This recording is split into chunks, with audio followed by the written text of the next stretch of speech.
Perkenalkan, nama saya Anggia Delatu. Saya mahasiswa dari Fakultas Ilmu Pendidikan, jurusan Pendidikan Guru Sekolah Dasar Angkatan 2021. Video ini saya buat untuk memenuhi tugas mata kuliah, media dan sumber belajar yang diampu oleh dosen Bapak Dr. Rustam Ihusain, MPD.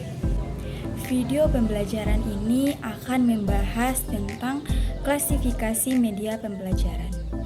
Media merupakan instrumen yang sangat strategis dalam menentukan keberhasilan proses belajar mengajar dalam dunia pendidikan. Keberadaan media dapat memberikan pemahaman langsung kepada peserta didik. Materi yang pertama, kita akan membahas tentang klasifikasi media dalam pembelajaran.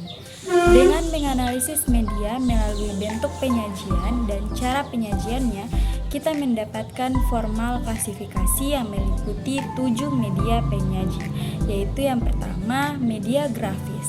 Media grafis yaitu disajikan dalam bentuk tulisan. Biasanya digunakan untuk menarik perhatian dan memperjelas sajian ide. Kelebihan di dalam media grafis yaitu dapat melengkapi dengan warna-warni sehingga lebih menarik perhatian peserta didik. Sedangkan kekurangannya salah satunya adalah penyajian hanya berupa unsur visual. Yang kedua, media bahan cetak. Media yang pembuatannya melalui proses pencetakan yang menonjol dalam media cetak adalah dapat menyajikan pesan atau informasi dalam jumlah banyak dan penyebab terjadinya karena banyak menggunakan media online. Media yang ketiga, media gambar diam. Gambar dapat diperoleh secara fotografer. Di dalam media gambar pasti ada kelebihan dan kekurangan.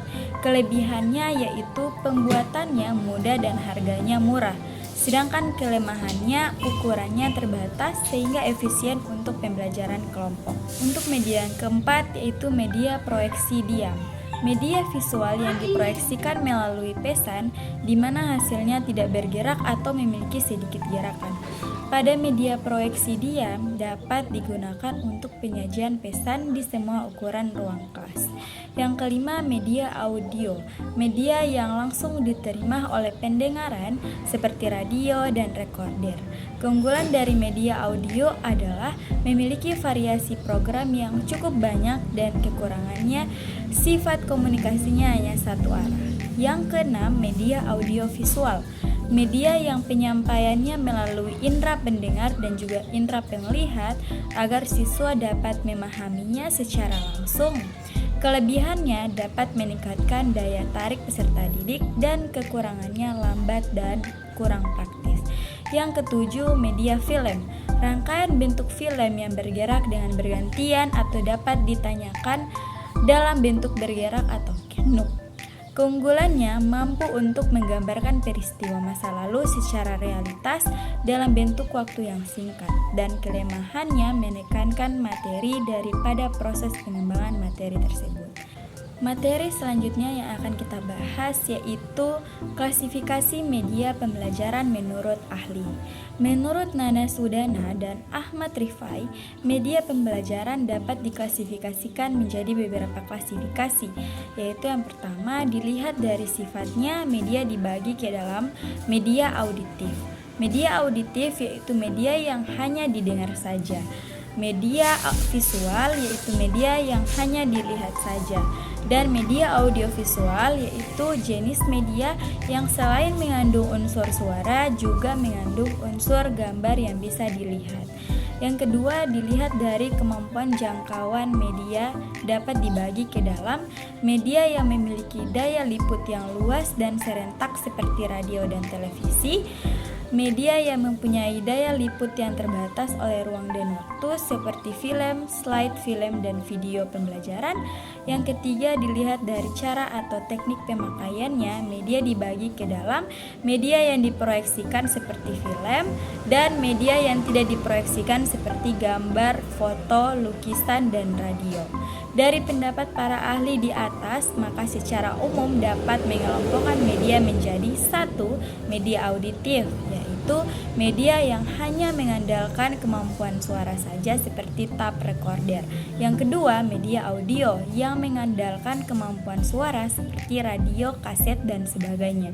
Yang ketiga, media visual, yaitu media yang menampilkan gambar diam seperti foto, lukisan, dan sebagainya. Dan yang terakhir ada media visual, audio visual, yaitu media yang menampilkan suara dan gambar seperti film dan video. Materi yang selanjutnya yang akan kita bahas yaitu tentang klasifikasi media pembelajaran berdasarkan ciri fisik. Media pembelajaran berdasarkan ciri fisik dikelompokkan ke dalam 4 macam, yaitu yang pertama media pembelajaran 2 dimensi, yaitu media yang tampilannya dapat diamati dari satu arah pandangan saja yang hanya dilihat dimensi panjang dan lebar saja. Misalnya foto, grafik, peta, gambar bagan, papan tulis, dan semua jenis media yang hanya dilihat dari sisi datar saja. Yang kedua, media pembelajaran 3 dimensi, yaitu media yang tampilannya dapat diamati dari arah pandang mana saja dan mempunyai dimensi panjang, lebar, dan tinggi tebal. Yang ketiga, media pandang diam atau still picture, yaitu media yang menggunakan proyeksi yang hanya menampilkan gambar diam atau tidak bergerak statis pada layar. Yang keempat, media pandang gerak atau motion picture, yaitu media yang menggunakan media proyeksi yang dapat menampilkan gambar bergerak di layar dan termaksud media televisi, film, atau video recorder. Menurut Gerlach dan Ellie, mengelompokkan media berdasarkan ciri fisik ke dalam 8 tipe, yaitu 1. Real object and model, yaitu media dari benda dan model sebenarnya. Yang kedua, printed verbal, berupa media presentasi verbal tercetak, merupakan kata-kata yang diproyeksikan melalui film bingkai slide. Yang ketiga, printed visual, adalah media visual cetak seperti bahan presentasi grafis, bahan peta, dan grafik. Yang keempat, still picture, yaitu potret yang diambil dari berbagai macam objek atau peristiwa yang mungkin dapat dipresentasikan melalui buku. Yang kelima, motion picture, yaitu film atau video tape dari pemotretan atau perekaman benda atau kejadian sebenarnya maupun film dari permohonan gambar-gambar. Itulah beberapa materi terkait klasifikasi media pembelajaran yang dapat saya sampaikan. Wabillahi taufiq wal hidayah. Wassalamualaikum warahmatullahi wabarakatuh.